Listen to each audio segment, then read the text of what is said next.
Jesu Christu Nazareta, amen and amen. Our scripture reading this morning is coming from the book of Genesis 41, from verse 1. Then it came to pass at the end of 2 full years that Pharaoh had a dream, and behold, he stood by the river. Suddenly there came out of the river 7 cows, fine looking and fat, and they fed in the middle. Then behold, 7 other cows came up after them out of the river, ugly and thin, and stood on the other with other cows on the bank of the river. And the ugly and the thin cow ate up the 7 fine looking and fat cows. And Pharaoh awoke, and he slept and dreamt again the second time. Mwari wakudzwe nekuda kweshoko rawo. Nyandiro andinamate nezvayo mangwanana anaso. Mwari watiwandire nyasha. There is a spirit, kune mweya, kune a demon, rekuti udziviswe kubata chakanaka, udziviswe kuwana opportunity, but unodziviswa result kana kuti kuva successful. Zvafane munhu wekuti unonyatsoona kuti mikana ndiri kuiwana, mari yacho iri kubatika, asi ndaibata chandinozoita chinobuda ipapo hapana. Zanzi Pharaoh wakarota mombe dzakakora 7. Ari muchiroto ichocho ndokubva arota dzimwe mombe dzakaonda. There is no volume. Kana ndichinzwika, let me know. Somebody is saying there is no volume. Let me know if you can hear me very clearly so that I can continue. That teacher prayer concerning this demon, and I notice I'm Genesis 41. Mary Moshure, God bless you. Rebecca Chimenya, God bless you. Guys, if you can hear me clearly, let me know so that I can continue. If you can hear me clearly, because I see somebody saying there is no volume. So it's fine. Maybe it's from a side. So, pano paita nyaya yemombe 7 dzakakora, dzakadyiwa nemombe 7 dzakaonda. The real order ndeyekuti mombe dzakakora ndo dzine ability yekudya twakaonda. As Bible rati Pharaoh wakarota, the opposite happening. Mombe yakaonda ino representa famine, ndo yakamedza ikadya mombe yakakora ino representa maguta. Idimoni ripi radatinamate nezvaro mangwanana nhasi, rekuti how come mombe yakaonda ndiyo ine ability yekudya mombe yakakora, yet iyo yakaonda yacho haichinje kubva yakora kuratidza kuti yadya zvakawanda kana kuti yadya zvinosimbisa. A fat cow ndo iri kudyiwa neiri slim nekakaonda ka thin one. The opposite ndo yaifanirwa kuitika, kuti chihombe chakakura ndo chinomedza kadiki. But Pharaoh warota chiroto chiri opposite, chiri very strange. Zvandarota mombe 7 dzakakora dzakasimba dzichidya hadzo dzabuda murwizi. Asi ndokubva pabuda dzimwe mombe 7 dzauya kuzodya mombe idzodzo dzakakora. Yet mombe dzakaonda dziri kudya mombe dzakakora hadzitaridze kusimba. Hatina kunzwa Pharaoh achiti padzakadya dzakakora dzakabva dzasimba. Which means that's a picture of a demon. Say interpretation yakaitwa na Joseph. Kuti mombe dzakaonda dzino representa famine, dzakakora dzino representa maguta. But when you lack wisdom and understanding, mukana wekuti useve chikafu pa time ino representa mombe dzakakora nguva yemaguta, ukashaya the wisdom, you can still suffer mu famine uri munhu wakambowana maguta. Ndiri kuti kune demoni rekuti mari yacho hautadze kuibata, opportunity yacho hautadze kuiwana, but at the end of the day, at the end of the year, at the end of time, hauna chekuti uratidze kuti wakambobata zvakawanda. I don't know kana ndiri kunzwika ipapa. Ndakamusangana nevazhinji vanoti mufundisi ndinamatirei concerning this matter ipi yekuti mari ndinotobata, but at the end of the day anditomboziva kuti inofamba sei. Why? Because mombe yakaonda inorepresenta famine. Even ikapiwa opportunity yekudya mombe yakakora haikore. Chii idhimoni rekuti munguva yefamine, famine inokumedzera kuguta. Opportunity iripo, mari yacho uchitobatawo, but pese paunoinvesta zhinji yawabata inongoenda under the drain. Izvezvi kuti utaure utsanangure kune vamwe kuti ufunge mukana uyu ndindakauwana, tenda iyi ndindakaiwana, ndikatoshanda, mari yacho ndikatoibata, asi chandakaita nayo chinobatika chihombe hapana, asi yaitova mari zhinji. Kurati mari zhinji yamedzwa nemweya wekusaita zvakakura nyange wapiwa opportunity.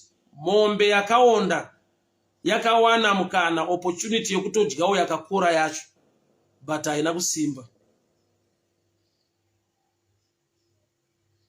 Idhimoni, mweya wechina wekuti nyangwe mukana ukauwana. Ndakambonzwa kune shona inoti chidya mafuta chisingakore. That's a picture yekuti hauna problem yekushaya zvekudya zvakanaka, but your system iri trick, iri dangerous kuti hauna chinotaridza kuti une zvakanaka zvaunodya. I'm sure takamboita come across such people in life wekuti anotodya zvakanaka but body yake haichinji.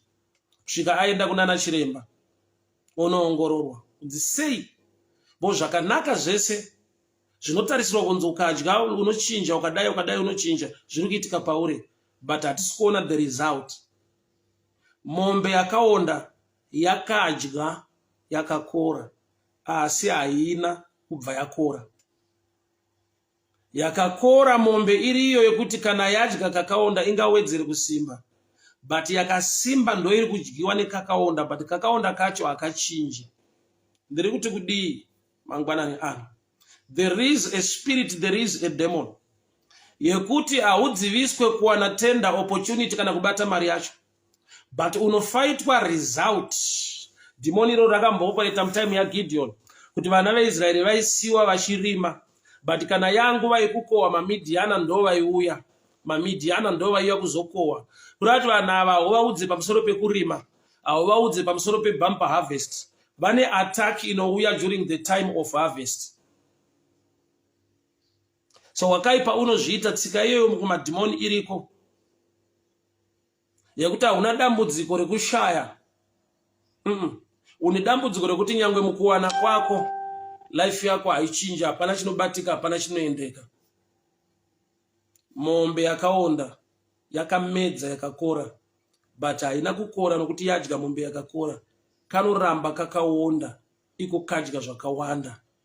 There is a demon yekuti opportunities in life unogona kumawana, but at the end of the day ukaudza vanhu unoita ngauri kunyepa kuti ndo masalary yangu yandinotambira, tenda iyi ndakaiwana, izvi ndakatozvipiwawo mukana ndikatozviitawo. Ana nhingi vaenda katoita nawo zvo vari successful, takatova pamwe chete tikatoita tese, but pane chisina kuratidzika nekubatika mandiri. That's the demon of a thin cow. That's a demon of a thin cow yakaita swallow a fat one.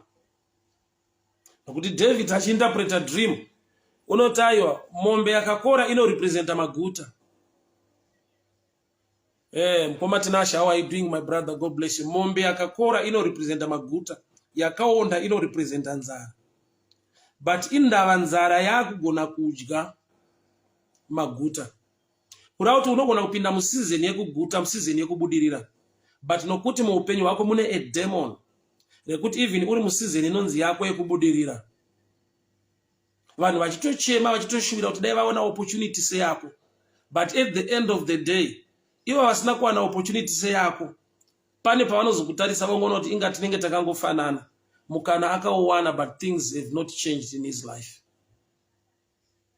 Kune kwekuti ukaenda kune vanhu vanotoshuvira kuti dai ndawana mukana wekuendawo kwakaenda ningi, dai ndakawanawo mukana wekuita zvinoitwa naningi, but pavanozotarisa upenyu hwako at the end of the day, at the end of the year, at the end of season, vanoona sekuti wakaenda hako but unodzoka vamwe vacho vaachiva. wavakasiya. Yeti mukana wamaichemera mese uripo, iwo ndiwo wakauwana. But wakaenda kwawakaenda, kwanoshanda kwawakashanda, mari zhinji ukabata, but pawakadzoka wakasvika vamwe vako vaachiva muupenyu, yeti vakasara vari mombe dzakaonda. But vakawanirwa opportunity yekuti mukuonda kwavo vane access ekunokudyawo zvakakora. Dai Mwari vatibatsira. Ndoda ndinamata hama yangu mangwanani ano. Mwari vatiwanire nyasha. Tine vanhu vane access kune vamwe vanhu vatinoshuwira kuti dai access iyo yakapiwa kwatiri takawawo close nevanhu ivavo taigona kuachiva nekuita zvinhu. But there are times yekuti the demon ari kufight kusava close or kusava access nemwe munhu. But rinokufighta the benefit of the blessing yekuva close nekusoseta nemunhu iye.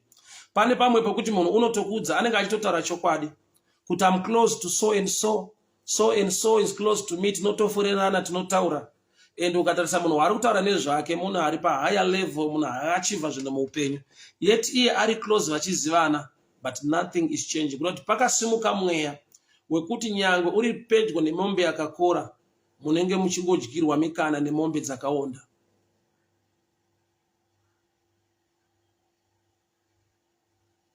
Panopera gore, panopera nguva, panopera season, unogona kutozviona kuti ndandiri pedyo nezvakanaka, ndakawana opportunity yekupinda maitadza vamwe kupinda, but ndakangobuda ndakadaro ndiri the same person.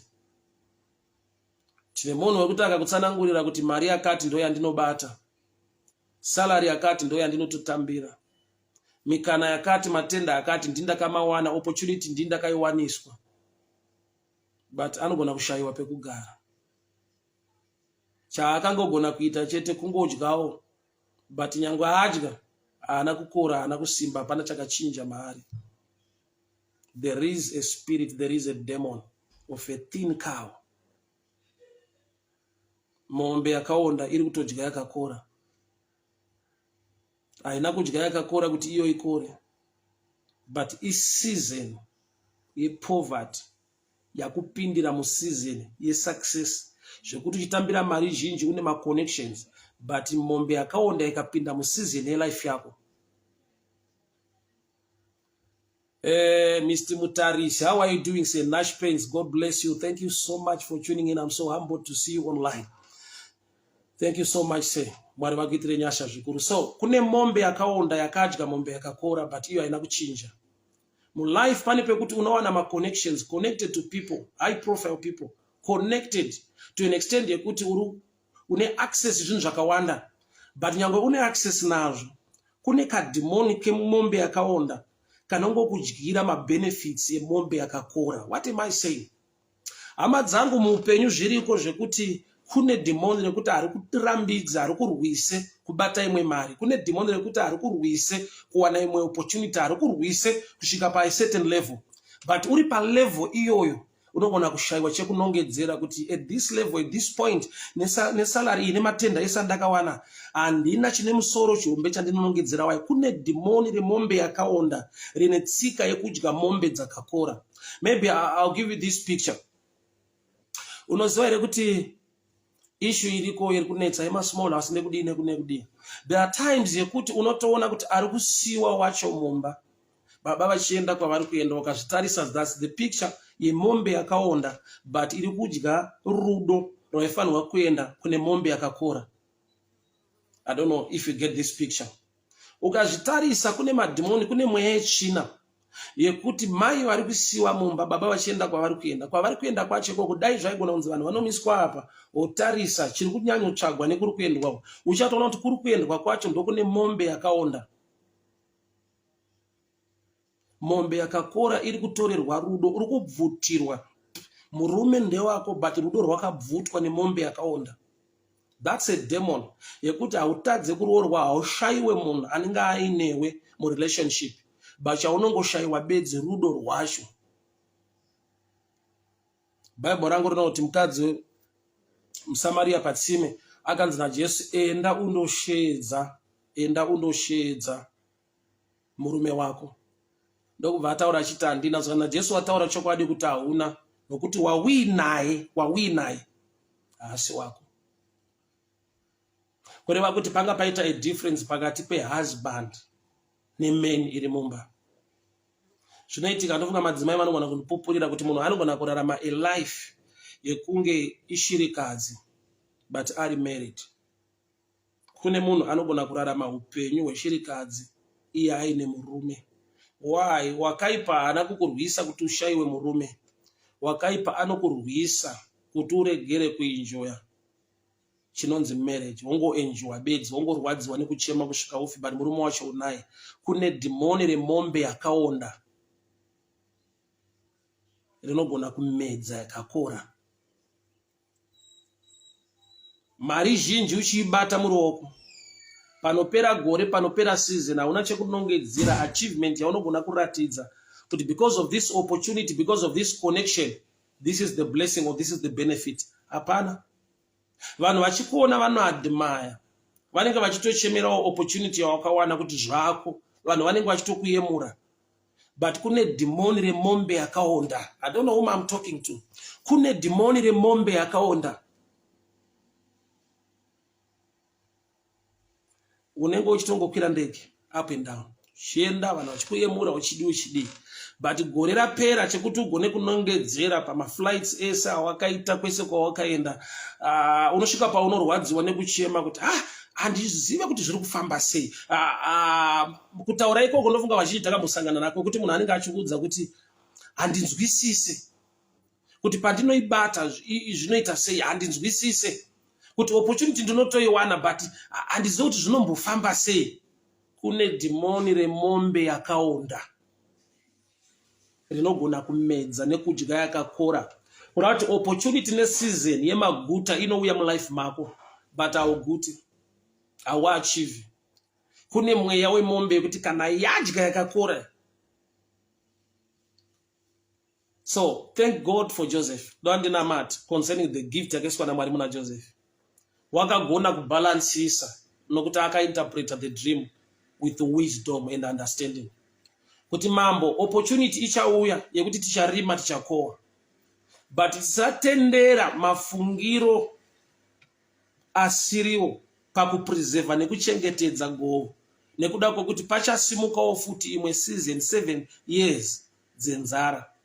So 7 years dzenzara ndo dzinofanirwa kuva nepower yekuti tigone kubalansisa kuti tikana tachengeta zvatinowana mu7 years dzemaguta tova successful, haticheme nenzara mu7 years dzenzara. Kureva kuti toda tinamate pamusoro pewisdom, pamusoro peuchenjeri, pamusoro penyasha dzekugona kuita zvinhu. Nokuti pamwe pacho uchatoona kuti chakapa kuti vanhu varegere kufa nenzara haisi nyaya yekuti mukomana akainterpreta dream the right way. Inyaya yekuti wakava newisdom after interpretation. Wakava newisdom yekuti ngatiti taguta mu7 years to preserve chimwe chibage, chimwe chikafu chinoti sustaina. Kureva kuti zviri kungonzi pa7 years dzekuguta munenge matopiwa futi 14 years mu7. Saka pakudiwa wisdom dzekugona kuburitsa dzimwe 7 mu7 dzamapiwa. Kurati taakushotora kamombe yakakora yamedzwa nemombe yakaonda. The wisdom to bring out. I'll repeat again. 7 years dzemaguta tikapreserva chibage chedu chakanaka mu7 years dzenzara tinosurvive. Kureva kuti Mwari pavari kutipa 7 years dzemaguta paakudiwa wisdom inoburitsa dzimwe 7 to make 14. Nokuti 7 dzenzara dzemaguta dzinoteerwa ne7 dzenzara, which means 7 dzenzara i14 by wisdom. Bible rangu rinoti wisdom is the principal thing. Mwari ngavatipe uchenjeri. Mikana tinogona kusangana nayo muupenyu, but tikaleka wisdom, tikaleka favor ya Mwari, tinozodemba takungonongedzera kuti taivako, taita navo, takazviitawo, takaibatawo, but pasina chinotaridza kuti tine zvatakaashiva nekuda kwemikana iyoyo. 7 years dzemaguta yaiva picture ye14 years dzekuguta. Nokuti 7 dzenzara ndidzo dzinofanirwa kumedzwa ne7 dzemaguta. Saka pakudiwa wisdom yekushotora mombe iri kuda kumedzwa nekakaonda, iyo iriyo mombe yakakora inofanirwa kumedza kamombe kakaonda. Mwari ngaatipe a mind, Mwari ngaatipe grace, ngaatipe wisdom dzekugona kushotora success iri kuda kumedzwa nemasizens ari kutirwisa. Mwari ngaatipe nyasha, Mwari ngaatipe nyasha, Mwari ngaatipe wisdom. Pashoma yaunobata Mwari ngaakupe wisdom, uite zvikuru, uite zvizhinji. Pane iripo sofa, pashoma iripo, pamukana uripo, Mwari ngaakupe wisdom, Mwari ngaakupe nyasha. Uregere kubvutirwa zvakakora nezvakaonda, uregere kudyirwa mombe yake yakakora nemombe yakaonda. Taakuda the ability yekushotora mombe yedu iri kuda kumedzwa nekamombe kakaonda. Chese chinoda kubiwa muupenyu hwako, Mwari ngaakupe simba rekuchidhonza rekuchishotora kubva mumuromo wemombe yakaonda. Every demon rinoda kuba nekukudyira opportunity nemukana, Mwari ngaakupe wisdom yekugona kushotora mombe yako inoda kumedzwa nekamombe kakaonda. I see somebody, there is a blessing coming over your life, but there is that demon yekuti nyangwe blessing yo yauya mukana yo wauwana, kune kamombe kakaonda kakangomirira kumedza, kakamirira kumedza profit yebusiness rako, kakamirira kuti kana profit waita kune chirwere chinogona ngosumuka chinokutorera mari yese. I'm sure I've come across people kuti paanobata zhinji kune matambudziko mazhinji anosimuka. Paanongobata mari mwana anorwara, paanobata mari urwere hunosumuka mumhuri, paanobata mari ndufu hadzipere kumhuri. Baba nezita raJesu, Baba nezita raJesu, mweya yemombe yakaonda inoda kubvuta profit dzavana venyu pavanoshanda, mweya yemombe yakaonda inoda kubvuta rudo marelationship yavana venyu avari Baba, ndiri kutaura nyasha, tinoidhonza, tinoishotora mombe inoda kumedzwa nezita raJesu, nezita raJesu, nezita raJesu, nezita raJesu. Mombe yakaonda Baba haigone kumedza mombe yakakora. Tiripo tiwanireiwo nyasha Baba pamikana yamakatipa, pafavor yamakadurura muupenyu hwedu, iregere kubvutwa nemweya china semamidhiana aiuya panguva yekukohwa votora gore vana veIsraeri panguva yaGideon. Mwari waGideon, mutsvene wazuro nhasi namangwana, ndiri kunamata Baba every opportunity yamuchapa vana venyu zhinji yavachabata muruoko rwavo, ive nechirevo, vaite zvinoendeka, vagone kunongedzera nyasha nekugoneswa nemi Baba. We pray for wisdom, we pray for wisdom, we pray for wisdom in the mighty name of Jesus, in the mighty name of Jesus, in the mighty name of Jesus. Ndaramba Baba mombe dzakaonda kumedza dzakakora, ndaramba Baba madhimoni emombe dzakaonda ari kurwa neprofit yebusiness rangu, ndaramba madhimoni emombe dzakaonda anoda kudya zvakakora zvandakatenderwa naMwari kubata. Ndino declare favor nenyasha Baba. Every plan of the enemy must be put to shame, every negative voice must be silenced in the name of Jesus, in the name of Jesus, in the name of Jesus. Mwari wenyasha, mchene wakatendeka wakarurama, Mwari wamasimba ose, ndakupa imbiri, ndakuremekedzai, ndakuongai mangwanani ano, nokuti makarangarira Josefa in a foreign land, mukamupa uchenjeri, mukamupa wisdom Baba. Zara yakauya but Mwari vakava successful nokuti makaririsa uchenjeri mari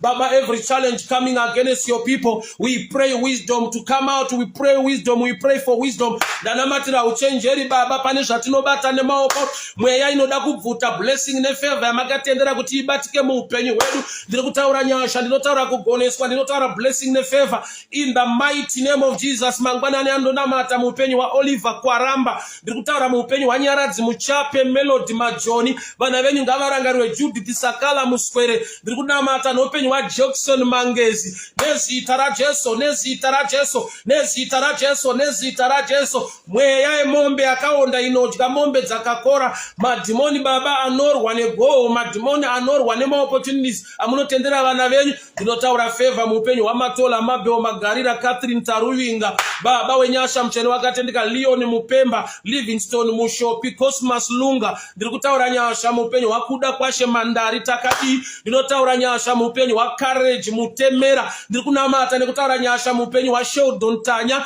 ndiri kutaura nyasha muupenyu hwa Cosmic Shumba, ndinotaura nyasha muupenyu hwa Faith Chikorondo, ndiri kutaura nyasha muupenyu hwa Joyce Musipa, Pesi Mukwande, nezita raJesu. Evidence Lusike ngawandirwe nyasha Baba. Simbarashe ngarangarirwe wadzanai Rutunu, nezita raJesu. Lenmo Mukaro, ndiri kutaura nyasha muupenyu hwa Faith Mbanje Mike Welika pomba ndinotaura nyasha muupenyu hwaMaishon, muupenyu hwaRuth Chikwana nezita raJesu, Rebecca Chimenya, Malvin Asan Teve Rutsetse Sawari, nyasha baba muupenyu hwaFarai Blessing Mubviri, muupenyu hwaNyati Patience ndinotaura nyasha, muupenyu hwamukanya Ino ndinotaura nyasha, Unity Pande munyika ngawarirwe nyasha, Betros Makashu ndinotaura Favor Africa Tato Telia Makanyuka nezita raJesu, vana venyu ngavarangarirwe baba. Clever Peka 9 ndawanirwe nyasha ndinotaura Blessing muupenyu hwaSimba raSherucheka, Solomon Kuwenga baba wenyasha mpene wakatendeka mangwanani ano. We pray for wisdom, we pray for wisdom, we pray for wisdom, for thy word says wisdom is the principal thing. Tanamatira uchenjeri unobva kwamuri baba, nokuti shoko renyu rinoti if anyone lacks wisdom, let me ask you from above the wisdom of the Lord. Muchene wakatendeka ndanamatira uchenjeri baba, ndanamatira uchenjeri unobva kwamuri. Nyasha dzenyu baba dzitipe kuronga, dzitipe kurongeka, dzitipe kuita zvinhu zvinobatika zvinoendeka muupenyu. Every spirit of a thin cow fighting a fat cow baba ndiri kuramba mangwanani ano nezita raJesu, nezita raJesu, nezita raJesu. Mombe yakaonda haitenderwe kudya mombe yakakora baba. Season yerugara haitenderwe kubatwa nedhimoni rekuti panhamo mumukana munguva yatakapiwa naMwari. Ndiri kunamatira wisdom muupenyu hwaBob Umbasha, ndiri kutaura nyasha muupenyu hwaSara Ncuve, ndiri kutaura nyasha Nora Musakande, Mary Mushure nezita raJesu. Naomi munotida Ishe, Reason Mudadi Fana nezita raJesu. Vana venyu ngavarangarirwe baba. Caroline Mazari nezita raJesu, nezita raJesu. Leon Mapemba ndinotaura nyasha, ndinotaura nyasha. Cosmas Manjonjo, Crispin Zambukira ndawanirwa nyasha ngadziwanikwe muupenyu baba. Watembi Ncuve, Bipiri Pulo Imamvura Poshia Chisamba ndinotaura nyasha mangwanani ano nezita raJesu. Ngavarangarirwe vana venyu baba. We pray for wisdom. Vimbai Mabri ngawanirwe nyasha. Lanzrot Mutungwazi,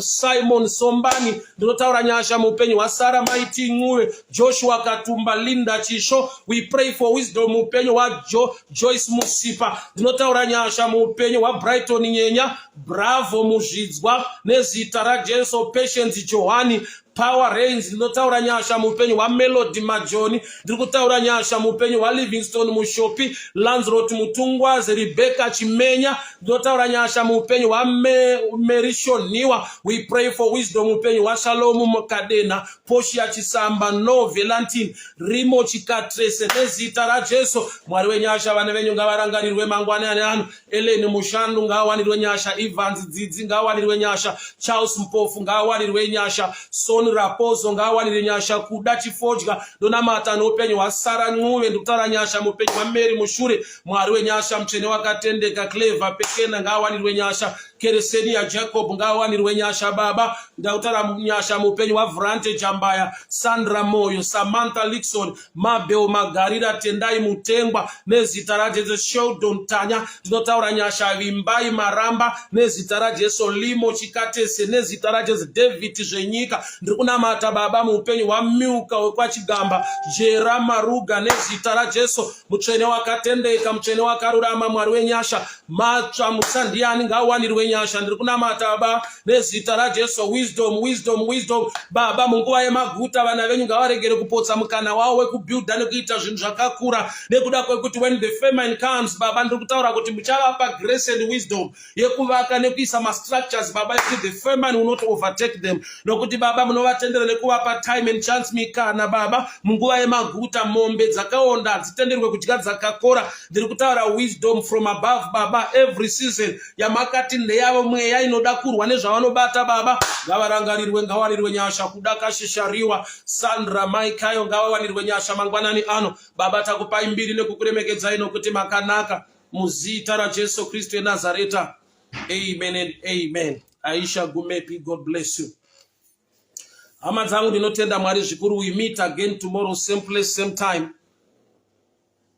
It's not Masungi say, may the good Lord bless you. That plate Guy Prince Tichipendo, may the good Lord bless you. Martha Kasusa nezita raJesu. Mwari ngavakuropa fazi. Emmanuel Makoni, may the good Lord bless you over there in South Africa. Rogawa, Mwari ngavakuitire Farai Blessing Mubvirwi, Mwari ngavakuwanire nyasha. Abdul Shaibu, may the good Lord bless you. Hama dzangu Mwari ngavakuitire nyasha, Mwari ngavakuchengete, Mwari ngavakugonese. Tisanganiswe zvakare mangwana. May God grant you the wisdom. Piwa nyasha. Munguva yemaguta. Uregere kuzochema kwa umuka mombe dzakaonda. The God of Joseph, the same yesterday, today, and forever. Ngavaite saizvozvo muupenyu hwako. Baba, takupai mbiri nekukuremekedzai. Vana venyu Baba pavanowana mikana, pavanowana maopportunities ekubata nyangwe nemari zhinji, pavanowana mikana nyangwe connections. Ndarayira mombe dzakaonda dziregere kuva pedyo navo. Ndinotaura Baba, the wisdom to extract another 7 years from the first 7 years yemaguta, sezvamakaita kuna Josefa. Mbiri nerukudzo zviwe kwamuri muzita raJesu Kristu weNazareta. Amen. God bless you. Bye bye. God bless you. God bless you. God bless you. Bye bye.